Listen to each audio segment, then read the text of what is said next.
రైతన్నలారా, ఈ రోజు వ్యవసాయం అంటే కేవలం పంట కాదు. వ్యవసాయం అంటే వ్యూహం. వ్యవసాయం అంటే లాభాల లెక్క.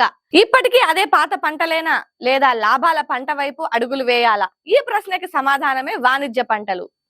తక్కువ భూమిలో ఎక్కువ దిగుబడి, సరైన మార్కెట్ ఉంటే చేతి నిండా లాభాలు. ఇదేనా కావాల్సింది రైతుకి? అవును, అవునంటే అవునే.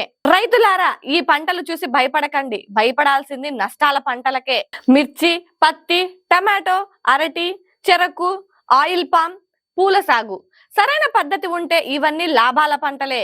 ఇప్పుడు పంట వేయాలంటే పాత పద్ధతులు కాదు, డ్రిప్ ఇరిగేషన్, మల్చింగ్, హైబ్రిడ్ విత్తనాలు, ఆధునిక సాగు. ఖర్చు తగ్గుతుంది, దిగుబడి పెరుగుతుంది, లాభం చేతిలో పడుతుంది. వాణిజ్య పంట అంటే అందరూ చేస్తున్నారు కాబట్టి కాదు. మట్టి చూసి పంట, నీరు చూసి నిర్ణయం, మార్కెట్ చూసి సాగు.